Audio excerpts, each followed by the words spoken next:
Hello everyone, welcome to ദിശ academy.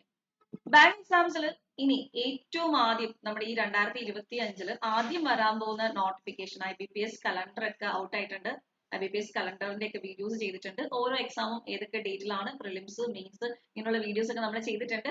അതിൽ എന്തെങ്കിലും ഡൗട്ട് ഉണ്ടെങ്കിൽ നമ്മുടെ വീഡിയോസ് ചെക്ക് ചെയ്യുക. എന്നാണ് എക്സാം, പ്രിലിംസ് എന്നാണ് മെയിൻസിന്റെ എക്സാം എന്നൊക്കെ നിങ്ങൾക്ക് ആ വീഡിയോസിൽ അവൈലബിൾ ആയിരിക്കും. ഇന്ന് നമ്മൾ മെയിൻലി കോൺസെൻട്രേറ്റ് ചെയ്തത് IBPS RRB എക്സാമിനെ പറ്റി മാത്രമായിട്ടാണ് കേട്ടോ.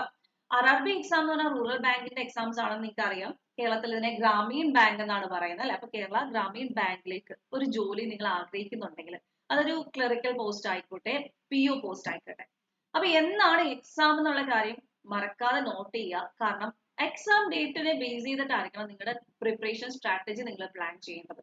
ഇപ്പൊ ഒരു പ്രിപ്പറേഷൻ സ്ട്രാറ്റജിയുടെ പ്രത്യേകത എന്ന് വെച്ചാൽ, ഒരു പ്രിപ്പറേഷൻ സ്ട്രാറ്റജി ഉണ്ടെങ്കിൽ എക്സാം എങ്ങനെ നമ്മൾ അറ്റൻഡ് ചെയ്യണം, ഏതൊക്കെ ടോപ്പിക്സ് ആണ് ഏറ്റവും കൂടുതൽ കോൺസെൻട്രേറ്റ് ചെയ്യേണ്ടത്, ഏതൊക്കെ സബ്ജക്റ്റ് ആണ് നിങ്ങൾ ഫോക്കസ് ചെയ്യേണ്ടത്, ഇങ്ങനെയുള്ള കുറേ കാര്യങ്ങൾ നിങ്ങൾക്ക് ഈ ഒരു വീഡിയോയിൽ അവൈലബിൾ ആയിരിക്കും. അതുപോലെ തന്നെ SBI ക്ലർക്ക്, SBI PO, അതുപോലുള്ള ഒരുപാട് എക്സാംസ് വരുന്നുണ്ട്. അതിനെല്ലാം ഒരു ബിഗിനിങ് ആയിരിക്കും, ഒരു എക്സ്പീരിയൻസ് ആയിരിക്കും ഈ ഒരു എക്സാം എന്ന് പറയുന്നത്. അപ്പൊ എല്ലാ എക്സാമും അറ്റൻഡ് ചെയ്യാന്നുള്ളതാണ് ഏറ്റവും വലിയ കാര്യം. നിങ്ങൾ ഇനി SBI ക്ലർക്ക് ആണ് കോൺസെൻട്രേറ്റ് ചെയ്യുന്നത്, ഫോക്കസ് ചെയ്യുന്നത് ഏത് എക്സാമോ ആയിക്കോട്ടെ, എല്ലാ എക്സാമും അറ്റൻഡ് ചെയ്യുക. അത് നിങ്ങൾക്ക് നല്ലൊരു എക്സ്പീരിയൻസ് ആയിരിക്കും. ഓക്കെ, അപ്പൊ IBPS RRB നിങ്ങൾക്കറിയാം, IBPSന്റെ കലണ്ടർ ഒക്കെ നേരത്തെ ഔട്ട് ആയിട്ടുണ്ട്. 2024 തന്നെ ഓൾമോസ്റ്റ് എല്ലാ കലണ്ടറും ഔട്ട് ആയിട്ടുണ്ടായിരുന്നു, ഏതൊക്കെ എക്സാംസ് ഉണ്ട് എന്നുള്ള കാര്യം. അതുപോലെ IBPS RRBയുടെ റൂറൽ ബാങ്കിന്റെ പ്രിലിംസ് എന്നാണ്, മെയിൻസ് എന്നാണ്, ഇതിന്റെയൊക്കെ ഡേറ്റുകളും അവൈലബിൾ ആയിട്ടുണ്ട്. അതിന്റെ ക്ലറിക്കൽ പോസ്റ്റിന് എന്നാണ് എക്സാം വരുന്നത്, പ്രിലിംസ് എന്നാണ്, അതുപോലെ തന്നെ മെയിൻസ് എന്നാണ്, PO പോസ്റ്റിന് എന്നാണ് പ്രിലിംസ്, എന്താണ് മെയിൻസ്, ഇതെല്ലാം നമ്മൾ ഓൾറെഡി വീഡിയോ ചെയ്തിട്ടുണ്ട്. ഇനി എങ്ങനെയാണ് ഈ എക്സാംസിനൊക്കെ വേണ്ടി പ്രിപ്പയർ ചെയ്യുന്നത്? അപ്പൊ നിങ്ങൾക്ക് അറിയാമല്ലോ, നമ്മുടെ IBPS RRBയുടെ എക്സാം സ്റ്റാർട്ട് ചെയ്യുന്നത് 27th ജൂലൈ ആണ്. അപ്പൊ ഏപ്രിലാണ് നമ്മൾ ഈ ഒരു സെക്ഷൻ പോകുന്നത്. നിങ്ങൾക്ക് അറിയാം എത്ര ടൈം ഇനി അവൈലബിൾ ആയിട്ടുണ്ടെന്ന്. Okay, July 27th. അപ്പം ഈ ജൂലൈ 27th സ്റ്റാർട്ട് ചെയ്യുന്ന ഈ എക്സാമിന്റെ ഓരോ ഡേയ്സും എങ്ങനെ പഠിക്കണം എന്നുള്ള ഒരു വെൽ സ്റ്റഡി പ്ലാൻ, ഒരു പ്രിപ്പയർഡ് ആയിട്ടുള്ള ഒരു സ്റ്റഡി പ്ലാൻ നിങ്ങൾക്ക് ഞാനത് പ്രൊവൈഡ് ചെയ്യുന്നതായിരിക്കും. ഈ ഒരു സെക്ഷൻ കഴിഞ്ഞിട്ട് നെക്സ്റ്റ് നിങ്ങൾക്ക് അതായിരിക്കും പ്രൊവൈഡ് ചെയ്യുന്നത്. ഇത് ഓൾ ഓവർ എങ്ങനെയാണ് പ്രിപ്പയർ ചെയ്യുന്ന ഒരു preparation strategy, exam pattern based ആയിട്ടുള്ള ഒരു പ്രിപ്പറേഷൻ സ്ട്രാറ്റജി ആണ് നമ്മൾ ഇന്ന് ഡിസ്കസ് ചെയ്യാൻ പോകുന്നത്. ഓക്കെ, അപ്പൊ ഒരു നമ്മുടെ ഈ ഒരു 100 days ഒരു സ്റ്റഡി പ്ലാൻ നമുക്ക് നെക്സ്റ്റ് വീഡിയോയിൽ ചെയ്യാം. അപ്പൊ ഈ 100 days സ്റ്റഡി പ്ലാൻ എങ്ങനെയാണ് അത് കറക്റ്റ് ആയിട്ട് ഫോക്കസ് ചെയ്ത എത്രമാത്രം റിസൾട്ട് ഉണ്ടാകും എന്നുള്ള കാര്യങ്ങളൊക്കെ നമുക്ക് ഡിസ്കസ് ചെയ്യാം. സോ നമുക്ക് സ്റ്റാർട്ട് ചെയ്യാം നമ്മുടെ ഇന്നത്തെ സെക്ഷൻ. നിങ്ങൾക്കറിയാലോ, എക്സാമിന്റെ ഡേറ്റ്സ് വളരെ ഇമ്പോർട്ടന്റ് ആയിട്ട് നിങ്ങൾ നോട്ട് ചെയ്യേണ്ടത് എക്സാം ഡേറ്റ്സ് ആണ്. RRBയുടെ PO എക്സാം ആണ് ജൂലൈ 27th സ്റ്റാർട്ട് ചെയ്യുന്നത്. Okay, July 27th, August 2nd, August 3rd, ഈ ഡേറ്റുകളിലായിട്ടാണ് നമ്മുടെ ഗ്രാമീൺ ബാങ്കിന്റെ PO പ്രൊബഷണറി ഓഫീസേഴ്സിന്റെ പോസ്റ്റുകളിലേക്കുള്ള പ്രിലിംസ് എക്സാം കണ്ടക്ട് ചെയ്യുന്നത് 27th, 2nd, 3rd ഓഗസ്റ്റ് മാസങ്ങളിലായിട്ടായിരിക്കും. അതുപോലെ മെയിൻസ് വരുന്നത് സെപ്റ്റംബർ ആണ്, 13th സെപ്റ്റംബർ ആണ് കേട്ടോ. സെപ്റ്റംബർ 13 നമുക്ക് അതിന്റെ എക്സാം വരുന്നത്. അപ്പൊ ഡേറ്റ് ഒന്ന് നോട്ട് ചെയ്യുക,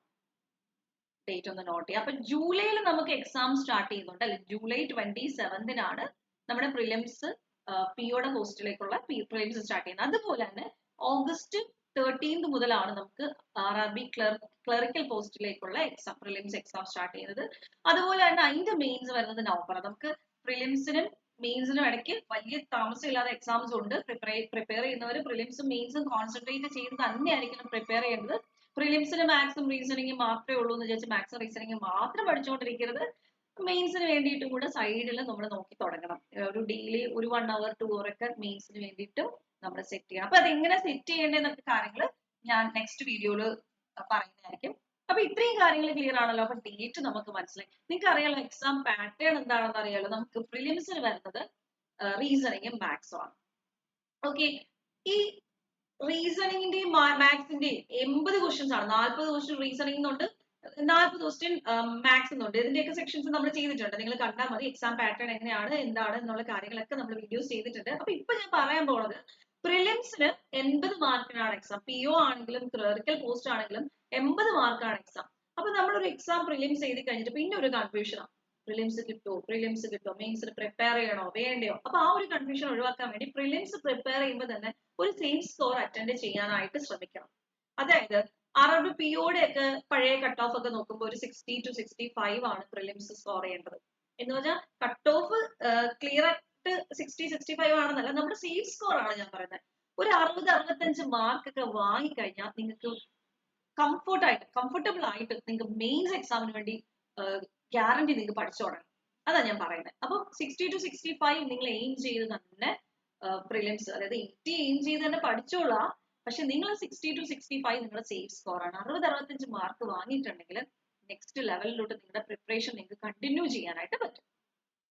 ദെൻ RRB ക്ലർക്ക് ആണെങ്കിൽ നിങ്ങൾക്ക് അറിയാം, RRB ക്ലർക്കിന് നമുക്ക് നല്ല ഒരു റേഞ്ച് മാർക്ക് വാങ്ങിയാൽ മാത്രമേ പ്രിലിംസ് ക്ലിയർ ആവത്തുള്ളൂ.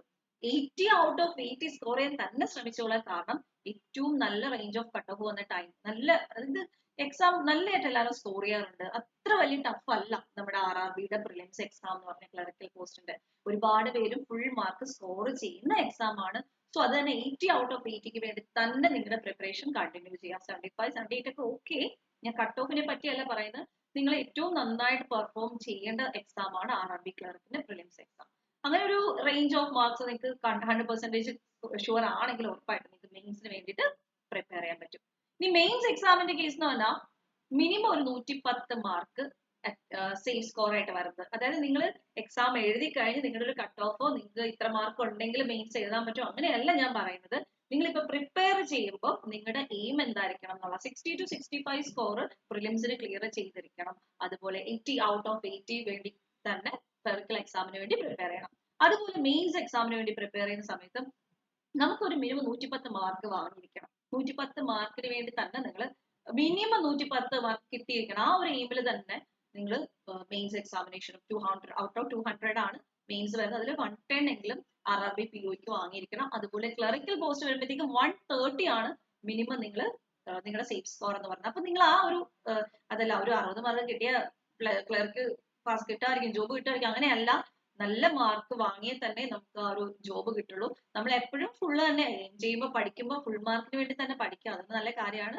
പക്ഷെ നിങ്ങൾ ടോപ്പിക്കുകൾ സ്കിപ്പ് ചെയ്യുന്നവരാണെങ്കിൽ, എന്തെങ്കിലുമൊക്കെ പോർഷൻസ് വിട്ട് കളഞ്ഞിട്ട് പഠിക്കുന്നവരാണെങ്കിൽ നിങ്ങൾ ഈ കാര്യം ഓർക്കണം. RRB ക്ലറിക്കൽ എക്സാം ആണെങ്കിൽ നിങ്ങൾക്ക് ഒരു ടോപ്പിക്ക് പോലും സ്കിപ്പ് ചെയ്യാൻ ചാൻസേ ഇല്ല. അങ്ങനെ സ്കിപ്പ് ചെയ്യാൻ പറ്റില്ല. കാരണം അതിന്റെ കട്ട് ഓഫ് വരുന്നത് നല്ല കട്ട് ഓഫ് പോകുന്ന ടൈം ഉണ്ട്. അതുകൊണ്ട് സ്കിപ്പ് ചെയ്യാതെ തന്നെ പഠിക്കണം എന്നാണ് ഈ ഒരു മീനിങ് ഞാൻ ഉദ്ദേശിക്കുന്നത് കേട്ടോ. ഈ ഒരു ചാർട്ടിൽ നിന്ന് ഞാൻ ഉദ്ദേശിക്കുന്നത് നിങ്ങൾ എല്ലാ ടോപ്പിക്സും നല്ല രീതിയിൽ കവർ ചെയ്ത് വേണം മാത്രം എക്സാം പ്രിലിംസ് എക്സാം എഴുതാൻ. അതുപോലെ മെയിൻസിൽ ഒരു 130 സ്കോർ ചെയ്യുന്ന രീതിയിൽ വേണം പ്രിപ്പയർ ചെയ്യാനായിട്ട്. അപ്പൊ ആ ഒരു പോയിന്റ് നിങ്ങൾക്ക് കറക്റ്റ് ആയിട്ട് കിട്ടിയിട്ടുണ്ടെന്ന് വിചാരിക്കുന്നു. അതുപോലെ തന്നെ ഇനി സബ്ജക്ട് വൈസ് പറയുവാണെങ്കിൽ, സെക്ഷൻ വൈസ് പറയുകയാണെങ്കിൽ നിങ്ങൾക്കറിയാം പ്രിലിംസിന് മാത്സും റീസണിങ്ങും ഉള്ള അല്ലെ, മാത്സും റീസണിങ്, ക്വാണ്ടും റീസണിങ്ങും ആണ് നമ്മുടെ കയ്യിലുള്ളത്. അപ്പൊ RRB PO വരുമ്പോഴത്തേക്കും 25-30 സ്കോർ ചെയ്യാൻ പറ്റുന്നത്. ഔട്ട് ഓഫ് 40 25-30 നിങ്ങളെ സെക്ഷൻ വൈസ് സ്കോർ ചെയ്യാൻ നിങ്ങൾക്ക് പറ്റണം. അതാണ് ഏറ്റവും സേഫസ്റ്റ് ആയിട്ടുള്ള ഏരിയ എന്ന് പറയുന്നത്. 25-30 ക്വാണ്ടിൽ നിങ്ങൾ സ്കോർ ചെയ്തോ നിങ്ങൾ സേഫ് ആയി. അതുപോലെ റീസണിങ് ആണെങ്കിൽ ഉറപ്പായിട്ട് നിങ്ങൾ 35+ സ്കോർ ചെയ്തിരിക്കണം. കാരണം RRB POയുടെ റീസണിങ്ങിൽ 35+ സ്കോർ ചെയ്താൽ മാത്രമേ നിങ്ങൾക്ക് മെയിൻസ് എക്സാമിന് വേണ്ടിയിട്ട് ഉറപ്പായിട്ട് പ്രിപ്പയർ ചെയ്യാനായിട്ട് പറ്റും. അതല്ല ഞാൻ ഉദ്ദേശിക്കുന്നത്, കട്ട് ഓഫ് കുറയാനും കൂടാനും ഒക്കെ ചാൻസ് ഉണ്ട്. പക്ഷെ നമ്മൾ ഏറ്റവും എന്താ പറയാ, മെയിൻസിന് വേണ്ടി പ്രിപ്പയർ ചെയ്യണോ ആ ഒരു കൺഫ്യൂഷൻ ഒഴിവാക്കാൻ വേണ്ടി പ്രിലിംസ് ഏറ്റവും സേഫ് സ്കോർ വാങ്ങിയേ പറ്റും. അതുപോലെ RRB ക്ലർക്ക് വരുമ്പോഴത്തേക്കും 40 ഔട്ട് ഓഫ് 40 സ്കോർ ചെയ്യാനായി തന്നെ മാക്സിമം ട്രൈ ചെയ്യണം. ഓക്കെ, നിങ്ങൾക്ക് ഒരു ക്വസ്റ്റനോ അങ്ങനെ മിസ്റ്റേക്ക് വന്നാലും പ്രശ്നമൊന്നുമില്ല. പക്ഷേ നിങ്ങളുടെ എയിം എപ്പോഴും 40 ഔട്ട് ഓഫ് 40 ആയിരിക്കണം. കാരണം വലിയൊരു വ്യത്യാസം ഒന്നും കട്ട് ഓഫിനകത്ത് കാണത്തില്ല. ഒരു 38-40 ഒക്കെ വരാൻ ചാൻസ് ഉണ്ട്. അതുകൊണ്ട് നിങ്ങളുടെ ഭാഗം നിങ്ങൾ ക്ലിയർ ആക്കുക. ക്വാണ്ട് ആണെങ്കിലും റീസണിങ് ആണെങ്കിലും ഫുൾ സ്കോർ ചെയ്യാൻ വേണ്ടി തന്നെ നമ്മൾ ശ്രമിക്കണം RRB ക്ലർക്കിന്റെ കേസിൽ. ഇനി POയുടെ കേസിലാവുമ്പോൾ 25-30 ഓക്കെ ആണ്, 35+ റീസണിങ്ങും ഓക്കെ ആണ്. പക്ഷെ ക്ലറിക്കൽ എക്സാമിന്റെ കേസ് ഇതിൽ ഗ്യാരണ്ടി നിങ്ങൾ നോക്കിയിരിക്കണം. അതായത് ടോപ്പിക്സ് ഒന്നും സ്കിപ്പ് ചെയ്യാൻ പാടില്ല. ഓക്കെ, അപ്പൊ ഇങ്ങനെ ഒരു പ്രിപ്പറേഷൻ സ്ട്രാറ്റജി ആയിരിക്കണം നിങ്ങൾ ഫോളോ ചെയ്യേണ്ടത് ഓരോ സബ്ജക്റ്റിന്റെ കേസിലും. ഇനി നിങ്ങൾക്ക് സ്റ്റഡി പ്ലാൻ വേണ്ടേ? നിങ്ങൾക്ക് എല്ലാവർക്കും കുറെ പേര് റിക്വസ്റ്റ് ചെയ്യുന്നുണ്ട്, എങ്ങനെ ഒരു ദിവസം പഠിക്കണം, ഒരു ദിവസം ഏതൊക്കെ ടോപ്പിക്സ് ഇൻക്ലൂഡ് ചെയ്യണം, കോണ്ട് എന്തൊക്കെ പഠിക്കണം, റീസണിങ് പഠിക്കണോ, ഇംഗ്ലീഷ് പഠിക്കണോ, അപ്പം ഒരു ദിവസം എങ്ങനെ പ്ലാൻ ചെയ്യണം, ഒരു ദിവസം എത്ര മണിക്കൂർ പഠിക്കണം, ഒരു ദിവസം ആ മണിക്കൂറിൽ എന്തൊക്കെ ടോപ്പിക്സ് കവർ ചെയ്യണം. അപ്പൊ അതിന്റെ ഒരു പ്ലാൻ ആണ് നെക്സ്റ്റ് വീഡിയോയിൽ ചെയ്യാൻ പോകുന്നത്. അതായത് 100 ദിവസം നമുക്ക് എന്തായാലും ജൂലൈ 27 പറയുമ്പോൾ 100 ഡേയ്സ് എന്തായാലും നമുക്ക് കിട്ടും. ഈ 100 ഡേയ്സിൽ നിങ്ങളുടെ പ്രിപ്പറേഷൻ സ്ട്രാറ്റജി എങ്ങനെ പ്ലാൻ ചെയ്ത് കഴിഞ്ഞാൽ നിങ്ങൾക്ക് ഏറ്റവും നല്ല രീതിയിൽ ഇതേ സ്കോർ, ഈ ഒരു സേഫ് സ്കോർ ചെയ്യാൻ പറ്റും. ഓക്കെ, അപ്പൊ ആ ഒരു രീതിയിലുള്ള ഒരു സ്റ്റഡി പ്ലാൻ ഞാൻ സെറ്റ് ചെയ്തിട്ടുണ്ട്. അപ്പൊ ആ സ്റ്റഡി പ്ലാൻ നെക്സ്റ്റ് വീഡിയോയിൽ അപ്ലോഡ് ചെയ്യുന്നതായിരിക്കും. മസ്റ്റ് ആയിട്ട് അതും കാണുക, എന്നിട്ട് അതനുസരിച്ച് പ്രിപ്പയർ ചെയ്യുക. അതുപോലെ തന്നെ നമ്മുടെ ക്ലാസ്സുകൾ നമുക്കിപ്പം ദിശ അക്കാഡമിയിൽ ഓൺലൈൻ ക്ലാസ്സസ് അവൈലബിൾ ആണ്, ഓഫ്ലൈൻ ക്ലാസ്സസ് അവൈലബിൾ ആണ്. അപ്പൊ നിങ്ങൾക്ക് ക്ലാസ്സിൽ വന്ന് ജോയിൻ ചെയ്ത് പഠിക്കണമെങ്കിൽ ജോയിൻ ചെയ്ത് പഠിക്കാം. മാത്രമല്ല യൂട്യൂബിൽ നമ്മുടെ സെക്ഷൻസ് സ്റ്റാർട്ട് ചെയ്യുവാണ്. മാത്സിന്റെ സിംപ്ലിഫിക്കേഷൻ തൊട്ട് നമ്മുടെ ക്ലാസ്സുകൾ ഓരോ ടോപ്പിക് വൈസ് നമ്മുടെ ക്ലാസ്സുകൾ സ്റ്റാർട്ട് ചെയ്യാണ്. അപ്പൊ അത് കണ്ടും നിങ്ങൾക്ക് പഠിക്കാം. 100 ഡേയ്സ് സ്റ്റഡി പ്ലാൻ അനുസരിച്ച് ക്ലാസ്സുകൾ നമുക്ക് പ്രൊവൈഡ് ചെയ്യാൻ പറ്റില്ല, എങ്കിലും മാക്സിമം ക്ലാസ്സസ് നമ്മൾ പ്രൊവൈഡ് ചെയ്യുന്നുണ്ട്. അപ്പൊ ആ ക്ലാസ്സുകൾ നിങ്ങൾക്ക് റെഫറൻസ് ആയിട്ട് യൂസ് ചെയ്യാം. ഓക്കെ, അപ്പൊ അത്രയാണ് ഇന്നത്തെ preparation strategy. Thank you all. അപ്പൊ 100 ഡേയ്സ് സ്റ്റഡി പ്ലാനുമായിട്ട് നെക്സ്റ്റ് വീഡിയോയിൽ കാണാം. Okay, by.